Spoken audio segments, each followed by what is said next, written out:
lalu, dan yang sangat kami hormati Bapak Zainuri, pengawas kita tercinta. Selamat pagi, Assalamualaikum Pak Zainuri. Waalaikumsalam warahmatullahi wabarakatuh. Ya, pertama-tama mari kita tetap panjatkan puji syukur kepada Allah Subhanahu wa taala karena pada kesempatan hari ini kita dapat berkesempatan bertemu dengan Pak Zainuri selaku pengawas SMA Negeri 1 Mojokerto, dan pada kesempatan ini Pak Zainuri akan menyampaikan materi tentang optimalisasi PJJ guru untuk meningkatkan kompetensi peserta didik di masa pandemi. Waktu untuk Pak Zainuri selama 1 jam ke depan, dan akan kita bagi menjadi 2 sesi. Yang pertama adalah penyampaian materi dari Bapak Zainuri, dan selanjutnya akan kita tambahkan dengan sesi diskusi dan tanya jawab. Dan pada Bapak Zainuri, pada kesempatan ini di SMA 1 Mojokerto ada sekitar 50-an orang peserta yang ada di aula. Kemudian di ruang Zoom kita ada belasan Bapak Ibu guru, ada sekitar 12 orang. Dan selain itu ada beberapa panitia yang ada standby di luar ruangan. Dan pada Bapak Zainuri, apakah sudah siap untuk menyampaikan materinya? Ya, sudah. Tolong di mic.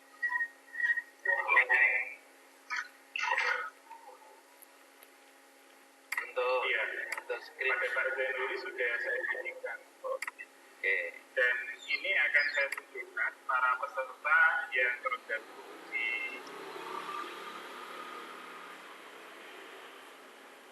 SMA 1 Mojokerto. Ya, sudah berbagi layar ya Pak Zainuri? Iya.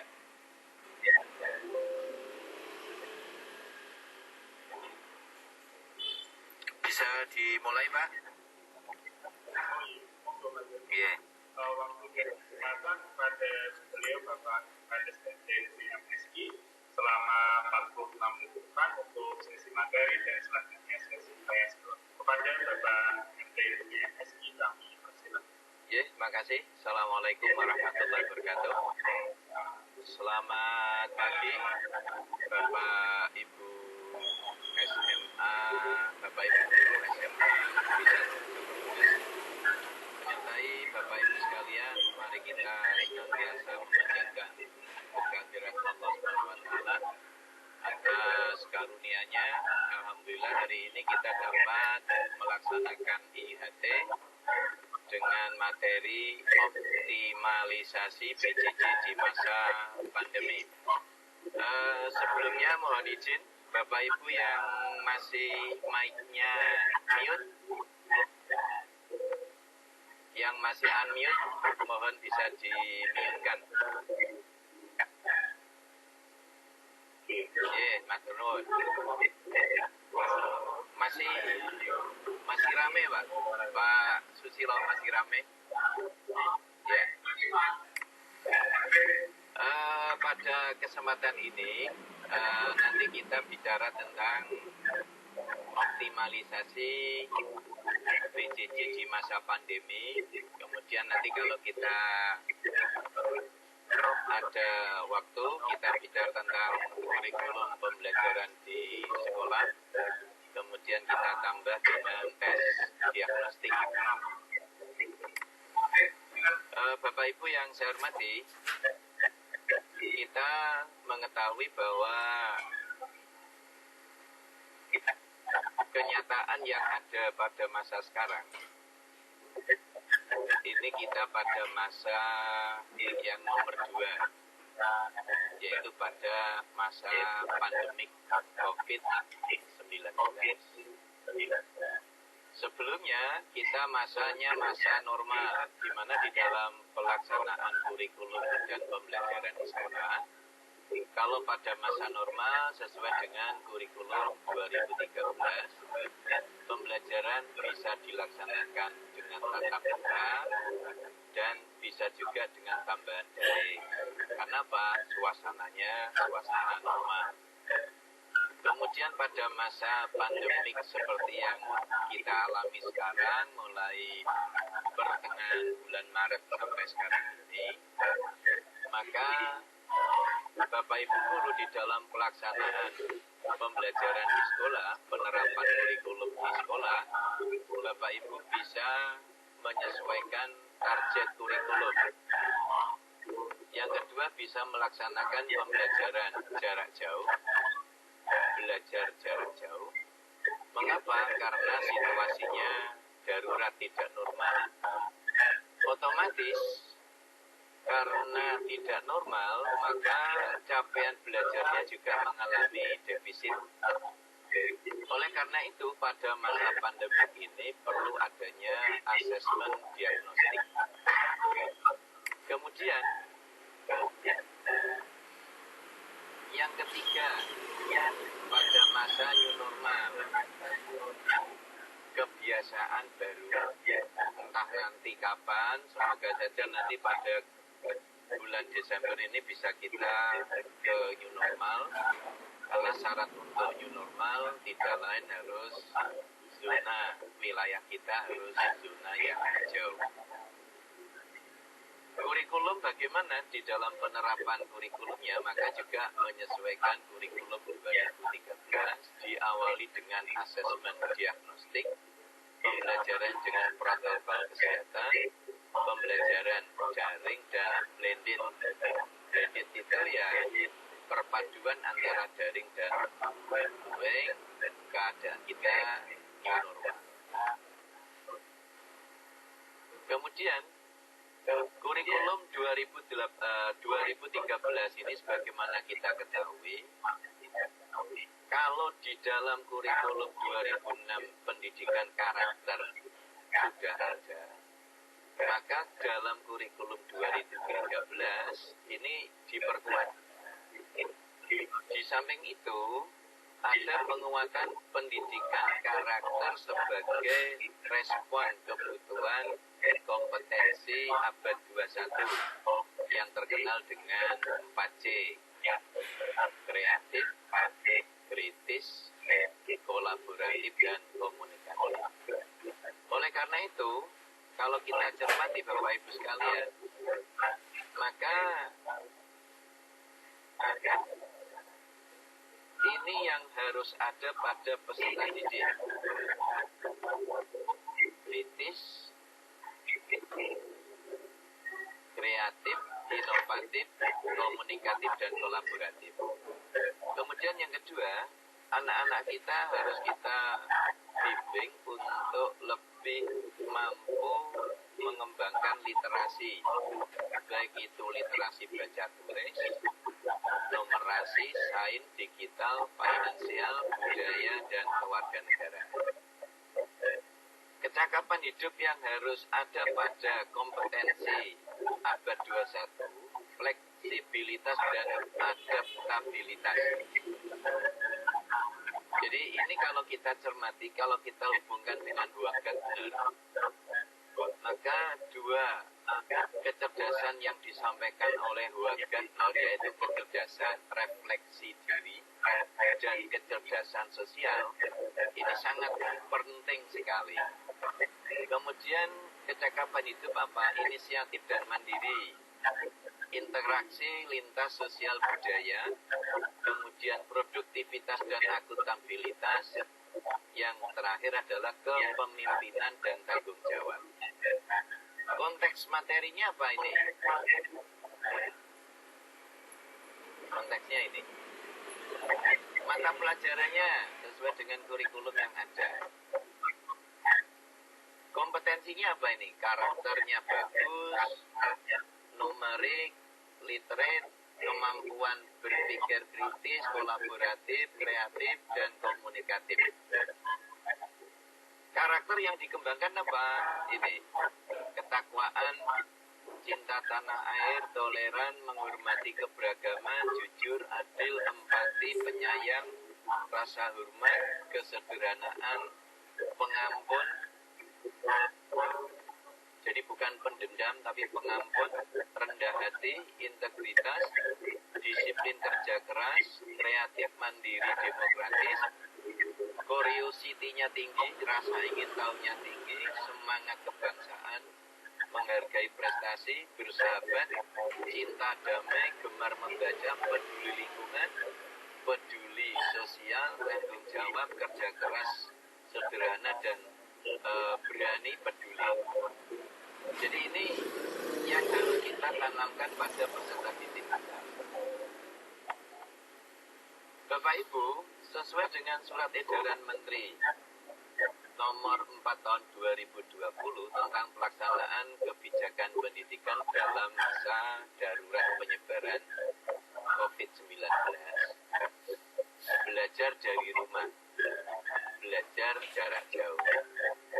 Tetapi yang harus diingat Bapak Ibu, di dalam belajar dari rumah, pembelajaran jarak jauh, ini tetap mengacu pada pemberian pengalaman belajar yang bermakna. Jadi ini yang harus kita garis bawahi, pengalaman belajar yang bermakna bagi siswa.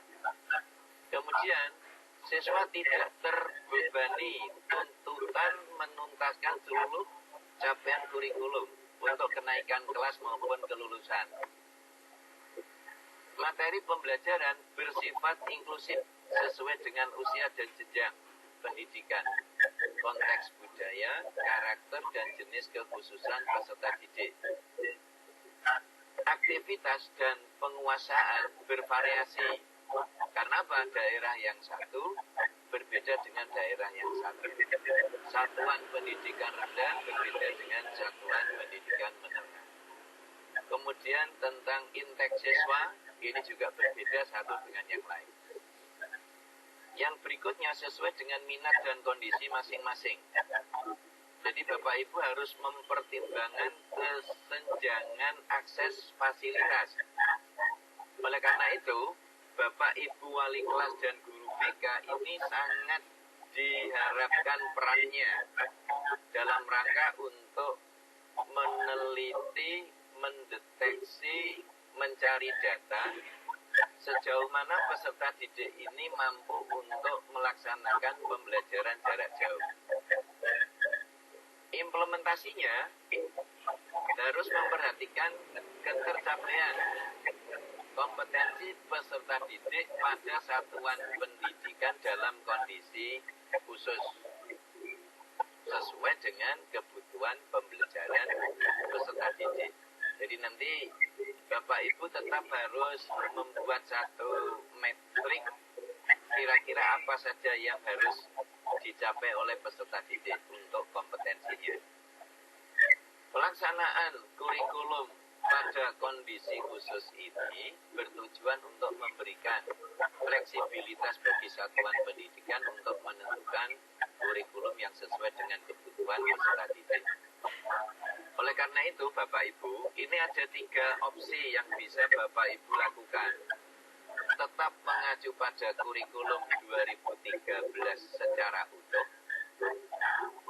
Yang kedua, kurikulum untuk sekolah menengah ini dikembangkan oleh pemerintah yang terkenal dengan kurikulum darurat. Kemarin sudah kita share, Bapak Ibu bisa mengacu itu. Ataupun yang ketiga, Bapak Ibu boleh melakukan penyederhanaan kurikulum secara mandiri. Tetapi yang perlu Bapak Ibu sampaikan pada peserta didik, ini harus tercatat dengan rapi. KD mana yang sudah disampaikan, KD mana yang belum tersampaikan. KD-KD yang sudah disampaikan ini kita beri catatan.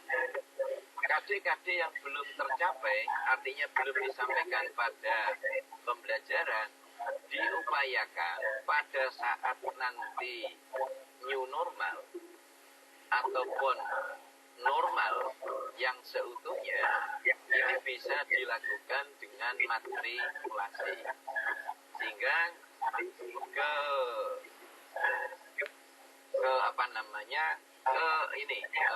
hal-hal yang harus dimiliki peserta didik ini tidak terabaikan. Diupayakan semacam itu. Nah, sekarang kita refleksi di SMA Mejobo Kudus. Ini ada kuesioner dari kementerian melalui LPMP. Sekarang kita lihat untuk kesiapan infrastruktur melalui daring, kepemilikan perangkat pendukung belajar daring dari rumah Bapak Ibu sekalian.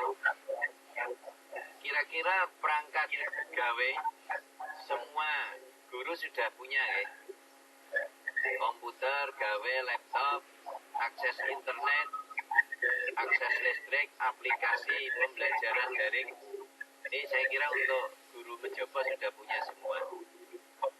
Kemudian perangkat gawe untuk siswa. Nah ini untuk siswa. Untuk siswa ini penting ini.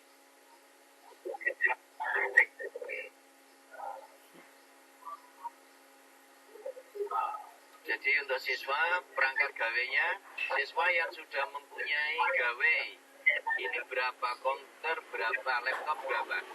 Nah ini harus dideteksi oleh sekolah.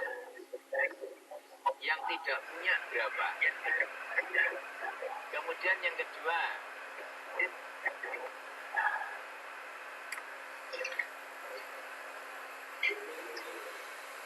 bantuan biaya pendukung pembelajaran dari pemerintah pusat, dari provinsi, dari kabupaten.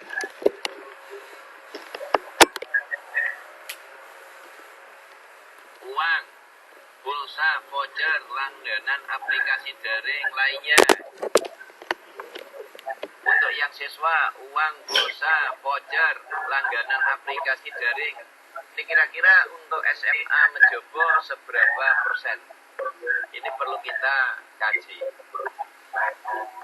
Kemudian yang kedua, apakah seluruh guru sudah memiliki, kalau seandainya nanti luring dari rumah, ini harus kita kaji bersama, sehingga nanti kita bisa mengoptimalisasikan PJJ. Kemudian berikutnya Bapak Ibu, bahwa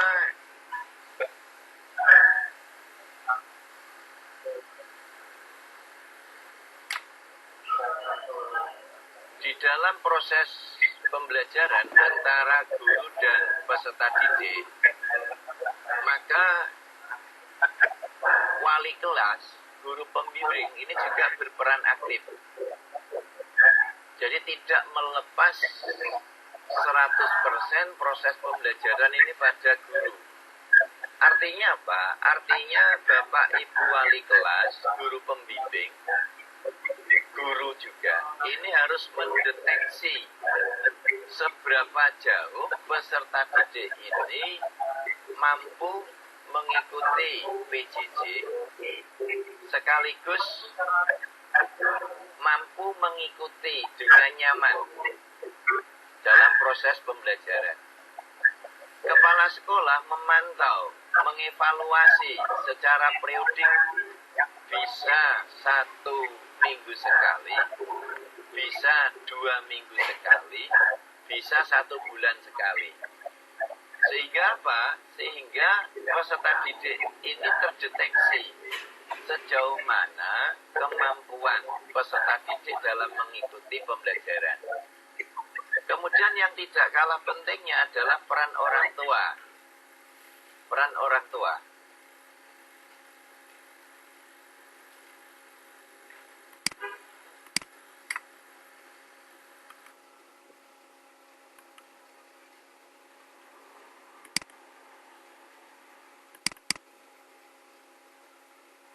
Bisa didengar Bapak Ibu ya? Halo? Sudah bisa didengar Bapak Ibu ya? Kita lanjutkan ya? Halo? Apakah suara saya bisa? Oke.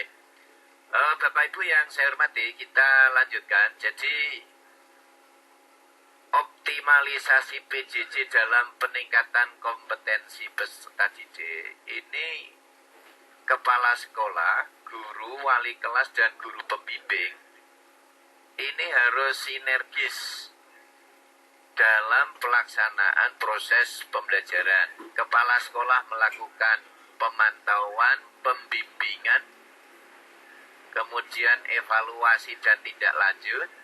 Wali kelas juga memantau, pembimbing juga memantau apakah peserta didik dalam proses pembelajaran ini sesuai dengan yang diharapkan oleh guru apa tidak.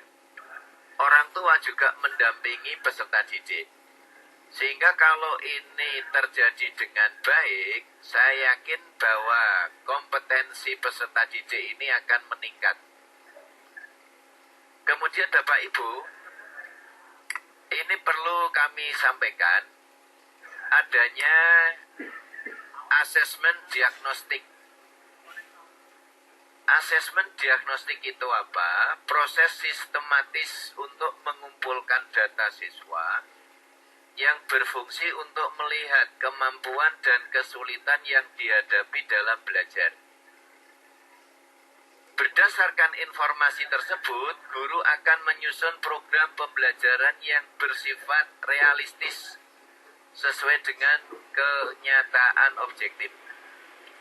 Jadi Bapak Ibu guru tidak hanya sekedar membuat RPP daring, melaksanakan pembelajaran daring, tetapi Bapak Ibu guru ini kewajibannya bagaimana agar Bapak Ibu guru ini mampu untuk melihat secara realistis data siswa secara objektif, sehingga Bapak Ibu guru di dalam proses pembelajaran nanti bisa berjalan dengan baik.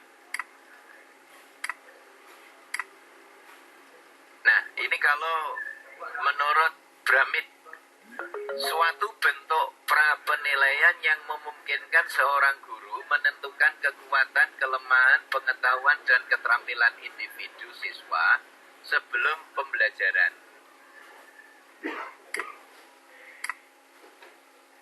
Ini digunakan untuk mendiagnostik kesulitan siswa, memandu perencanaan pelajaran dan kurikulum. Jadi kalau seandainya semua guru mampu melaksanakan semacam ini, saya yakin nanti di dalam PJJ berjalan dengan optimal.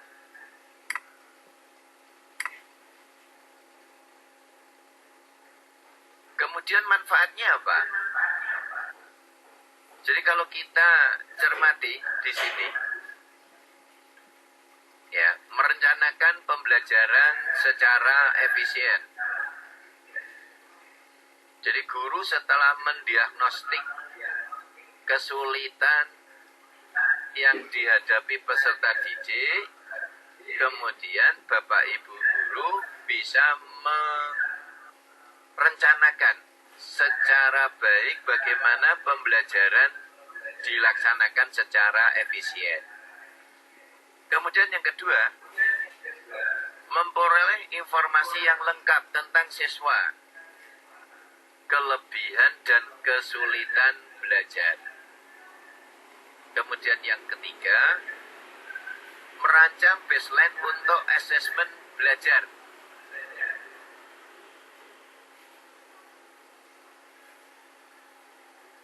Tes diagnostik asesmen awal, ini Bapak Ibu, untuk mengetahui kesulitan, kesalahpahaman konsep saat belajar di rumah. Saya yakin karena orang tua peserta didik tidak semuanya menguasai atau ngeh terhadap mapel, maka bisa jadi penerimaan peserta didik pada saat belajar di rumah ini bisa mengalami gagal paham, salah pemahaman konsep. Yang kedua, untuk mengidentifikasi kelemahan peserta didik sebagai dasar interpretasi dalam memberikan tindak lanjut.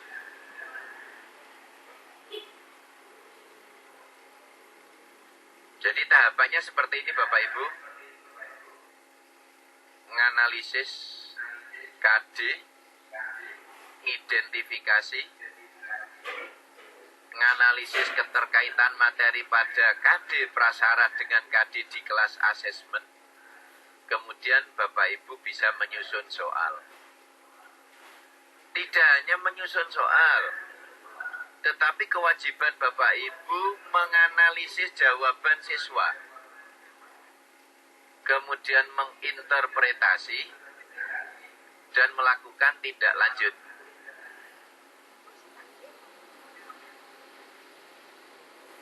Kemudian berikutnya, posisi asesmen diagnostik dan praktik baik, praktik balik asesmen. Ini praktik balik. Jadi kelas sebelumnya, kemudian tahun ajaran baru, kemudian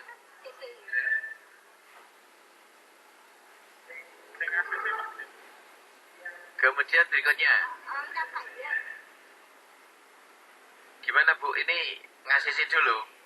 Sebentar, tak ngasih dulu ini. Sebentar ini ngasih sebentar, ngasih berarti ini saya ini dulu. Sebentar, ini kan harus di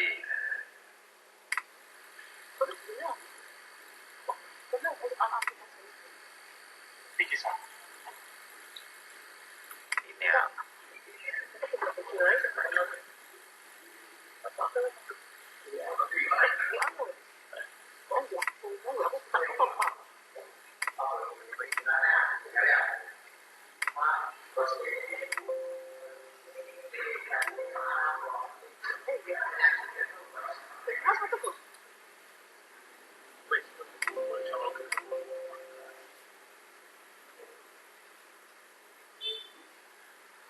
Kok nggak muncul ini sebentar. Pupil waiting room.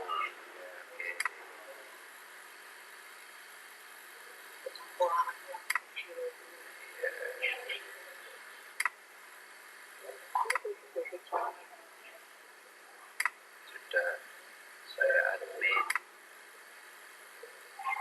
Sudah semua ya? Ya. Sudah admit ya. Tahan. Ya. Jadi kita kembali ke sini tadi ya. Jadi ini Bapak Ibu Guru. Jadi panjenengan bisa melihat KD kelas sebelumnya ini kalau awal tahun. Tapi kalau masa pandemi ini ya KD yang terakhir aja dilihat. Kemudian KD yang sekarang. Kemudian dianalisis. Kesulitan apa yang ditemui pada peserta didik. Kemudian kita lakukan praktik balik asesmen. Ini contoh kisi-kisi yang dikembangkan oleh pusat pembelajaran. Jadi misalnya ini, KD ini untuk mata pelajaran Bahasa Indonesia kelas 10, 3.1. Menelaah struktur ciri kebahasaan. Materi pokoknya struktur teks pidato. Indikatornya harus kita ingat Bapak Ibu, A, B, C, D. Ada peserta didik, ada behavior, ada condition, kemudian ada degree. Ini ternyata degree-nya tidak ada ini ya. Ini condition, ini audience, ini behavior. Mestinya ditambah dengan benar. Bentuk soal uraian. Nomor soal 6. KD ini merupakan prasyarat dari KD 3.5. Ini. Nah, ini contohnya.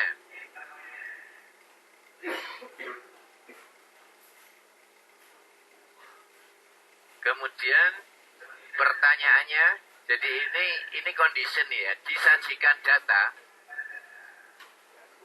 peserta didik dapat menganalisis. Nah, ini ada 5 option. Ini kira-kira yang paling tepat yang mana ini? Dari paragraf ini. Nah, sekarang kita lanjutkan. Kalau jawaban A, ya, bagian paragraf tambahkan kritis. Para tenaga medis dan para ilmuwan masih meneliti vaksin. Kalau yang B, kalimat rancu. Kalau yang C, gagasan pokok deduktif. Ini yang benar nanti. Kalau yang D, bagian dari paragraf tanggapan kritis. Kalau yang E, sedikit berhubungan dengan isi teks. Nah, kewajiban Bapak Ibu ini menganalisis.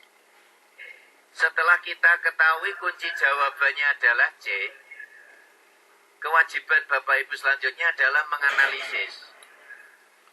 Kalau peserta didik ini menjawab C, berarti anak-anak atau peserta didik ini paham secara utuh. Tapi kalau jawab A, berarti paham sebagian. Jawab B, paham sebagian. Jawab D, paham sebagian. Jawab E, tidak paham. Jadi kewajiban Bapak Ibu menganalisis tentang jawaban siswa. Kemudian Bapak Ibu melakukan interpretasi dan tindak lanjut. Untuk yang paham, anak-anak yang menjawab soal C, berarti apa interpretasinya? Siswa mampu menganalisis, paham utuh gagasan pokok teks tanggapan kritis. Tindak lanjutnya apa? Pembelajaran dapat dilanjutkan dengan KD selanjutnya. Nah, sekarang untuk yang berikutnya, yang paham sebagian 1. Jawaban A. Berarti apa interpretasinya?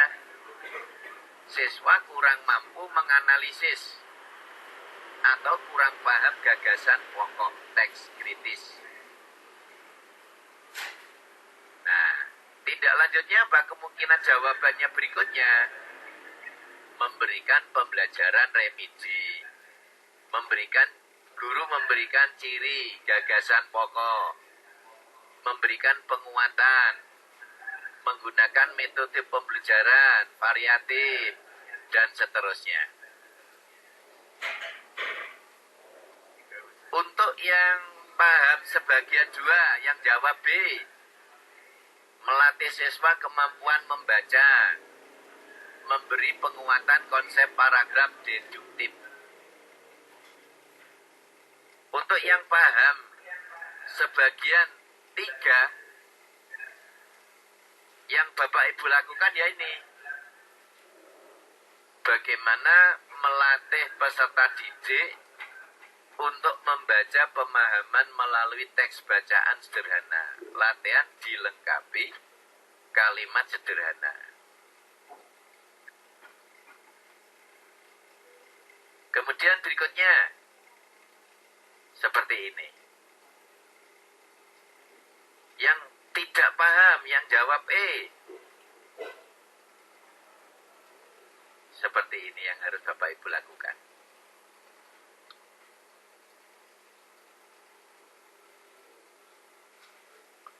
Kemudian, ini tadi sudah, kalau Bapak Ibu sudah melaksanakan semacam ini, maka proses pembelajaran ini benar-benar menjadi proses pembelajaran yang bermakna. Nah, saya kira itu Bapak Ibu untuk materi pada pagi hari ini. Saya mohon nanti bisa ditindaklanjuti oleh Bapak Ibu guru. Silakan kalau ada pertanyaan ataupun respon dari Bapak Ibu sekalian. Monggo Pak Susilo, waktu kami serahkan kepada Pak Susilo. Ya, terima kasih Pak Zainuri atas materi yang disampaikan. Kepada rekan-rekan guru SMA Negeri 1 Mojokerto yang berada di ruang meeting bisa raise hand. Dan kepada Bapak Ibu guru yang berada di dalam ruangan, bagi yang memiliki pertanyaan akan kami buka 3 termin. Pertama 3 penanya, dan kami persilahkan bagi yang punya pertanyaan bisa angkat tangan dan maju ke depan di depan HP saya. Monggo.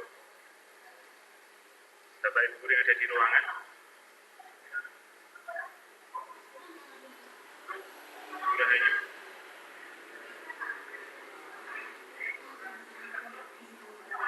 Ya. Penanya pertama Bu Rahayu Pak Zainuri. Monggo, silakan Bu Rahayu. Pada Ibu Rahayu kami persilahkan memberikan pertanyaan.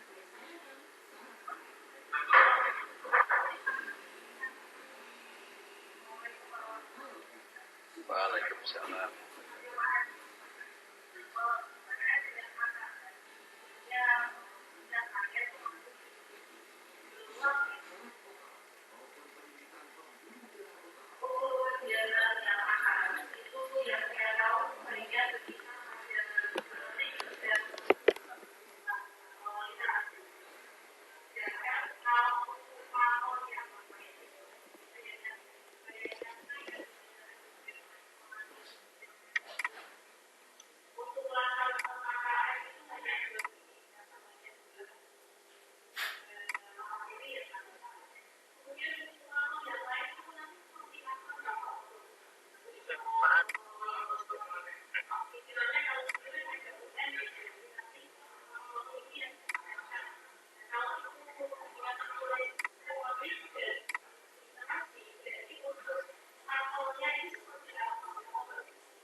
Waalaikumsalam. Tetap di situ. Jadi begini Bu Rahayu, ini mestinya bukan materi saya ini ya. Saya hanya tadi optimalisasi PJJ pada masa pandemi. Nah, untuk optimalisasi itu kan kemarin kita sudah merancang RPP daring, kemudian mengimplementasikan, kemudian ada penilaian harian secara daring. Nah, karena masa pandemi ini, sebaiknya Bapak Ibu juga melakukan diagnostik assessment. Nah, kemudian tadi ini mestinya pemateri berikutnya ini Pak Arif ya. Tapi tidak apa-apa. Jadi begini, Bapak Ibu ini hanya sekedar sekilas saja ya. Bahwa AKM itu nanti akan bicara tentang literasi membaca dan numerasi. Kemudian yang kedua, nanti ada survei tentang karakter. Kemudian yang ketiga, ada survei tentang lingkungan belajar. Ini.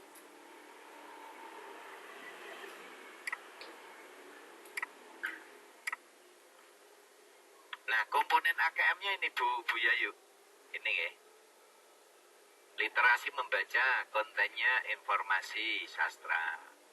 Prosedur kognitifnya menentukan informasi, interpretasi, integrasi, evaluasi, refleksi. Konteksnya personal, sosial, budaya, saintifik. Untuk yang numerasi, kontennya bilangan, pengukuran geometri, data, kemudian uncertainty, aljabar. Kemudian proses kognitifnya ini, konteksnya ini. Kemudian bentuk soalnya itu bisa bentuk pilihan ganda, satu benar, ataupun pilihan ganda kompleks. Jawaban boleh lebih dari satu yang benar. Menjodohkan, isian singkat, non-objektif, esai.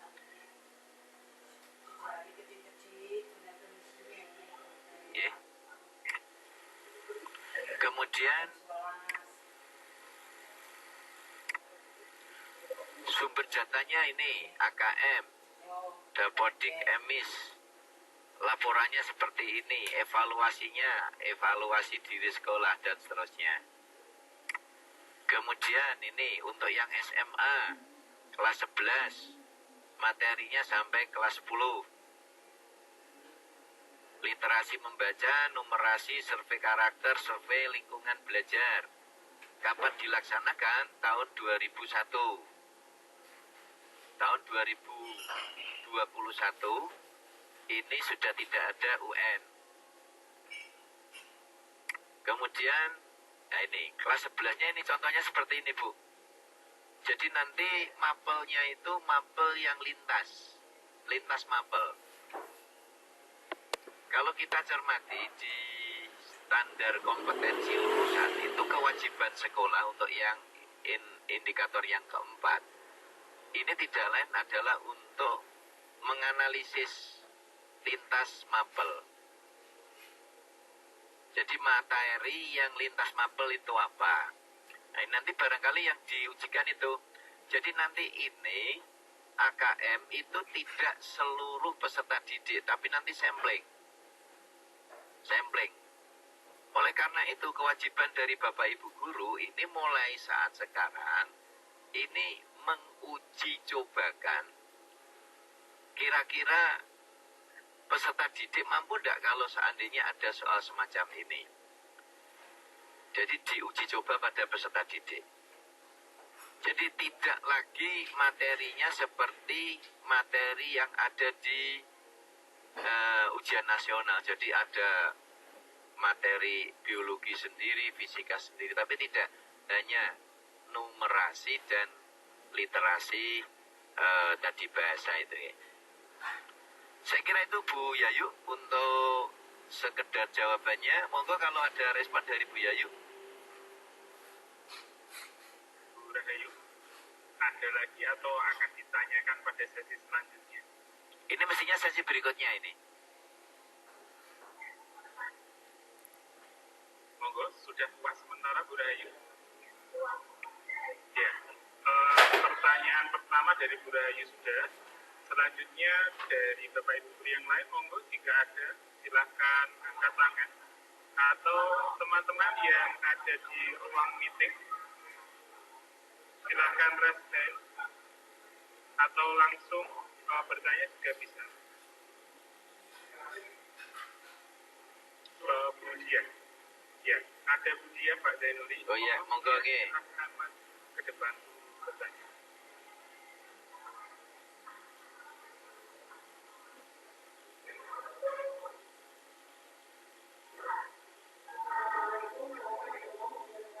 Waalaikumsalam wabarakatuh.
Waalaikumsalam.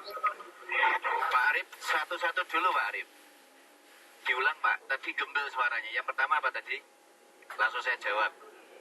Yang pertama, kalau UM menuju jenjang yang lebih tinggi, fungsinya untuk menuju jenjang yang lebih tinggi. Nah, kalau sekarang AKM seperti apa Pak fungsinya nanti Pak? Yang pertama kan. Jadi coba ini Bapak Ibu bisa cermati ini ya. Jadi ini kalau UN ini. Kemudian apakah AKM ini bisa untuk penilaian di perguruan tinggi? Jawabannya tidak Bu. Mengapa? Karena AKM ini nanti hanya sifatnya sampling. Sampling, tidak semua peserta didik. Ini.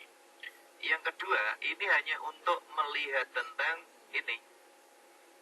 Jadi kalau kita cermati ini, memperbaiki mutu pembelajaran dan tidak bisa digunakan untuk basis seleksi siswa ke jenjang berikutnya. Mengacu pada apa ini? Pada PISA dan pada TIMSS. Jadi ini yang pertama Bu ini ya. Kemudian berikutnya untuk Pak Arif, apalagi Pak? Yang kedua itu tentang bagaimana langkah sekolah Pak setelah UN dihapuskan kan adanya AKM dan AKM memiliki fungsi dan pertanyaan dari dia adalah bagaimana langkah sekolah yang nyata dalam mensukseskan mungkin penilaian dalam AKM. Nah, ini mestinya pemateri berikutnya udah enggak apa-apa. Jadi ini Bapak Ibu, yang pertama ini semua guru harus mengetahui secara detail apa itu AKM. Jadi dari kepala sekolah, wali kelas, guru pembimbing, kemudian guru, semua guru mapel ini harus tahu persis tentang apa itu AKM. Kemudian apa itu fungsi dari AKM. Jadi fungsi dari AKM tidak lain adalah untuk memperbaiki mutu pendidikan. Dengan basisnya apa? Seperti yang ada di PISA maupun di TIMSS. Ini. Kemudian yang kedua, setelah Bapak Ibu tahu secara jelas tentang apa itu AKM dan fungsinya untuk apa, maka yang harus dilakukan oleh Bapak Ibu guru adalah literat. Bapak Ibu guru harus mengembangkan literasi. Ada beberapa literasi yang harus Bapak Ibu kuasai. Yang pertama adalah literasi data, big data. Yang kedua, literasi numerik jelas itu ya. Yang ketiga, literasi humaniora.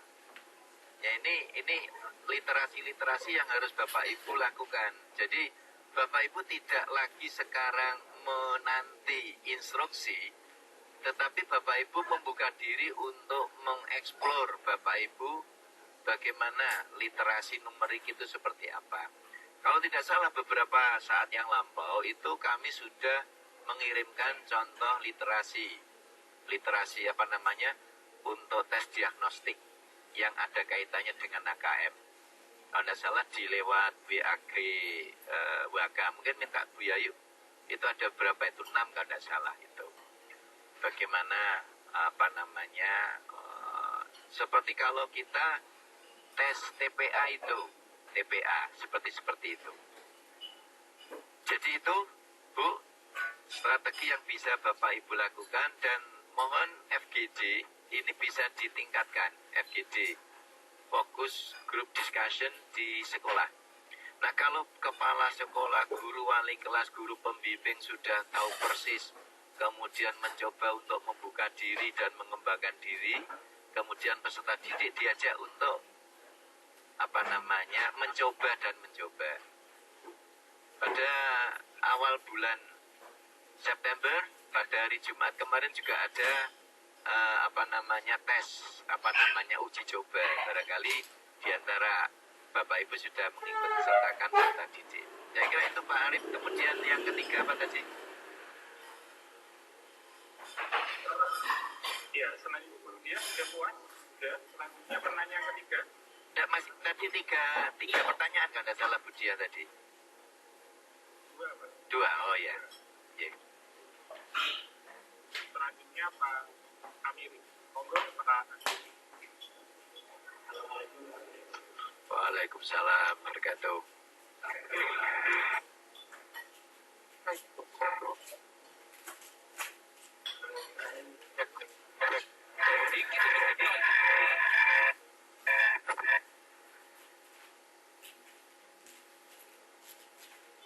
Ya, terkait dengan optimalisasi PJJ.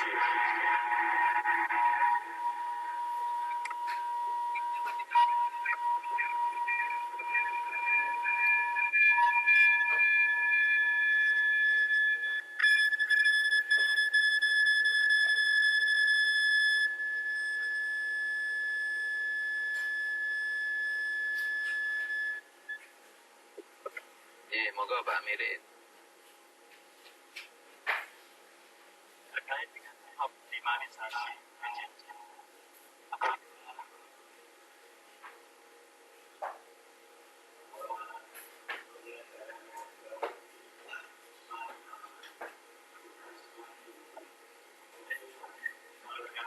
Trennya semakin menurun untuk kemungkinan kata anak-anak ini. Karena anak-anak sudah melakukan pembelajaran jarak jauh mulai bulan Maret sampai saat ini. Kebetulan kami berada di kedeswaan, kami melakukan kunjungan atau home visit ke anak-anak, di mana anak-anak ini belum bisa mengikuti proses pembelajaran jarak jauh secara optimal. Lalu yang menjadi pertanyaan bagi kami bahwa guru ini punya kewajiban untuk mentransfer ilmu, mentransfer nilai-nilai, karakter, dan juga mentransfer skill atau kreativitas. Untuk yang ilmu mungkin bisa dilakukan. Kemudian bagaimana dengan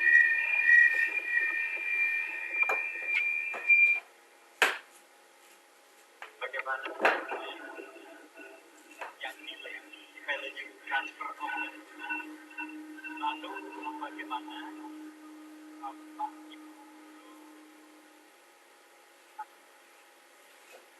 terhadap sikap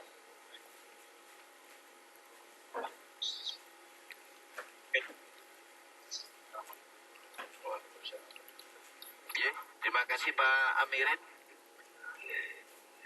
Jadi yang pertama begini Bapak Ibu, bahwa masa pandemi COVID-19 ini kan masa yang darurat. Kita tidak tahu sampai kapan dan selesainya itu seperti apa.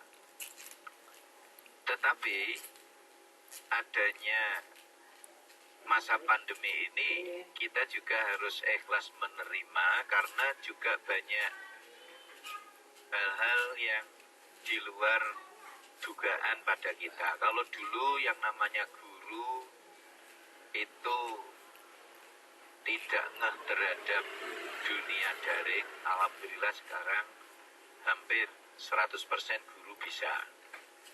Kemudian yang kedua, untuk wilayah Kabupaten Kudus ini, alhamdulillah kita masih harus bersyukur,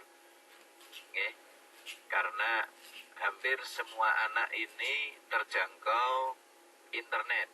Akses internet ini hampir semua daerah di Kudus ini terjangkau dengan baik. Pada saat kami daring dengan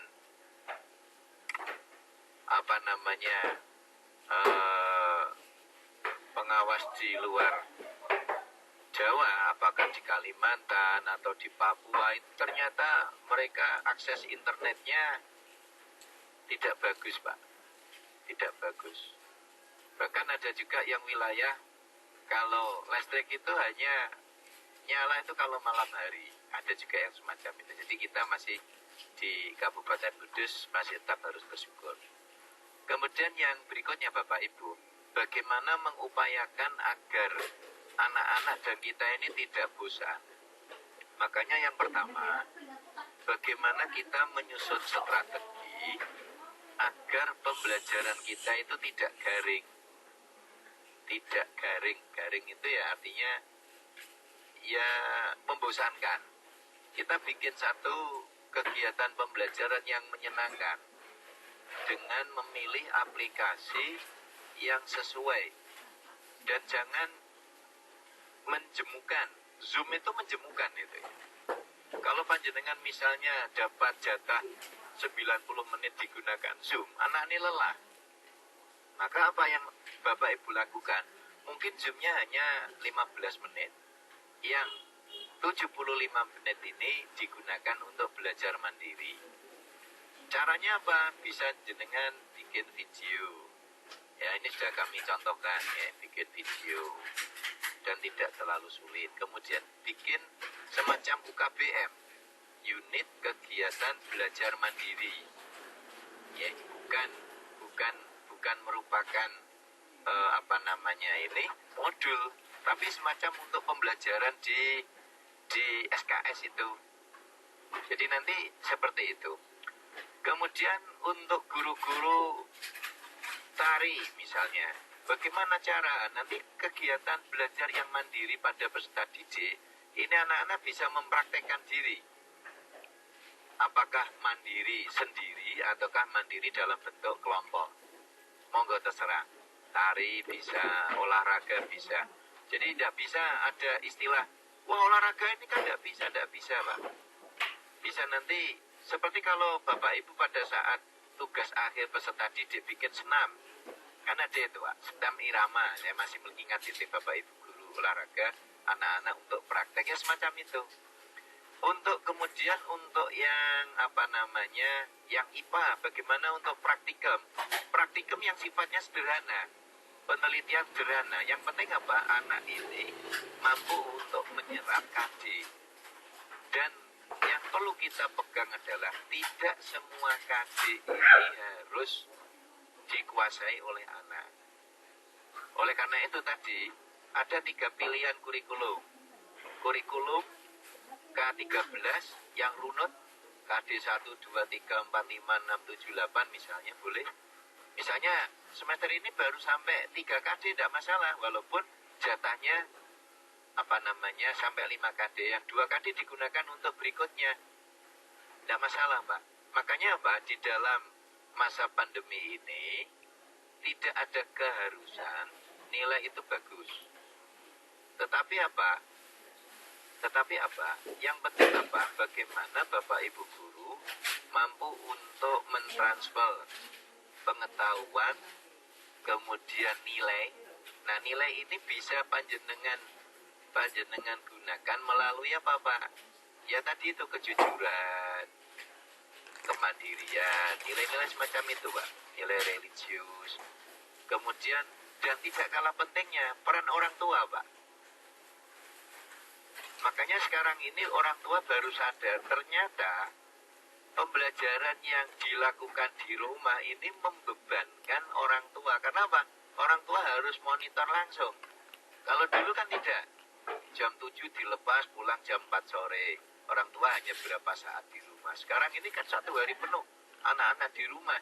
Makanya orang tua yang sadar ini haruslah orang tua yang berterima kasih pada guru. Oh, ternyata saya menyekolahkan anak ini, ternyata untuk beban orang tua itu ringan.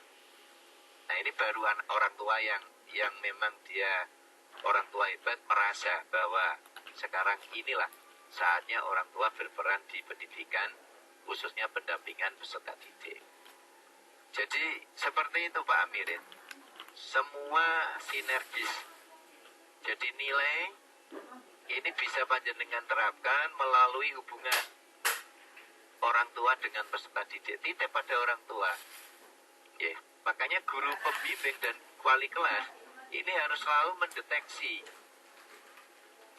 anak-anak yang betul-betul mengikuti jam pelajaran dengan baik seperti apa. Makanya di dalam kegiatan PJJ ini kan ada tata tertib dari peserta didik yang dikembangkan oleh sekolah. Selama PJJ anak harus pakai seragam dan seterusnya. Nah, ini salah satu untuk pembinaan karakter. Seperti kalau kita lihat di video anak-anak itu ya, begitu hari Senin habis tidur langsung dia begitu ada TV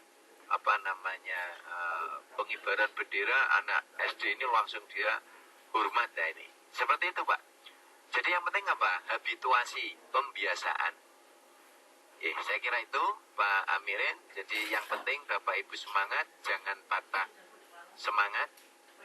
Kalau gurunya semangat, saya yakin siswanya semangat. Kepala sekolahnya semangat, guru semangat, wali kelas, guru pembimbing semangat, orang tua semangat. Saya kira outcome kita lebih baik. Jadi itu untuk jawaban dari Pak Amirin. Monggo yang lain Pak Arif.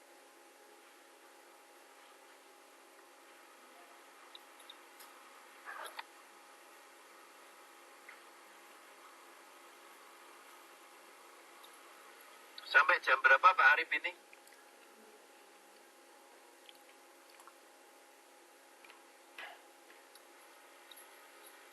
Halo, masih dengar apa enggak ini? Di unmute semua? Halo. Oh ya. Sampai jam 10 Pak. Oh sampai jam 10 ya. Teman-teman yang di rumah apakah ada pertanyaan monggo? Bu Ani. Bu Ani.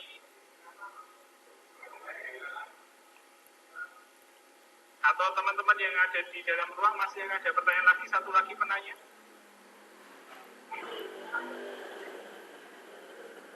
Ya, sepertinya sudah Pak Zainuri. Oh iya. Dan jika memang sudah tidak ada pertanyaan lagi, saya akan membacakan beberapa hasil diskusi lagi Pak Zainuri. Oh iya, siap. Yang pertama tentang AKM, di mana terdapat literasi membaca, numerasi, survei karakter, dan survei layanan belajar. Kemudian AKM digunakan untuk memperbaiki kualitas belajar, serta apa yang perlu dilakukan sekolah adalah memperbanyak literasi data, numerik, dan humaniora. Sedangkan untuk transfer value yang kita lakukan sebagai guru pada masa pandemi ini bisa dilakukan lewat beberapa hal di materi kita, seperti transfer value kejujuran dan religiusitas, serta peningkatan kualitas kerjasama antara guru dengan orang tua, itu perlu digalakkan. Dan yang paling penting adalah pembiasaan nilai-nilai baik kepada anak, pada siswa di rumah selama pandemi. Dan mungkin itu adalah diskusi kita. Dan yang terakhir, apakah ada closing statement dari Pak Zainuri? Mungkin kami persilahkan sebelum saya tutup. Monggo Pak Zainuri, closing statement. Terima kasih Bapak Ibu. Jadi pada masa pandemi COVID-19 ini memang suatu keadaan darurat yang tidak bisa kita hindari. Oleh karena itu di dalam proses pembelajaran kita, proses pembelajaran jarak jauh ini harus tetap kita upayakan untuk optimal.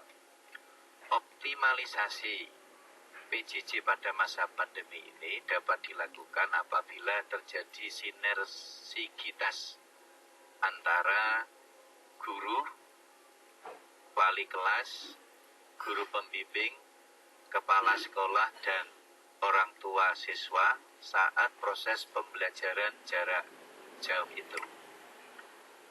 Dengan adanya sinergisitas antar komponen yang saya sampaikan tadi, saya yakin pembelajaran jarak jauh ini mampu menjadi pembelajaran jarak jauh yang bermakna dengan proses perencanaan, pelaksanaan, kemudian tidak lupa dengan melaksanakan diagnostik assessment. Saya kira itu Pak Arif, closing statement. Dan pada saat ini saya sampaikan terima kasih apabila dalam kesempatan ini banyak kekurangannya, dan selamat untuk SMA Negeri 1 Mejobo Kudus dalam melaksanakan IHT selama 2 hari ini. Saya kembalikan kepada Pak Arif Dartoyangi. Assalamualaikum warahmatullahi wabarakatuh.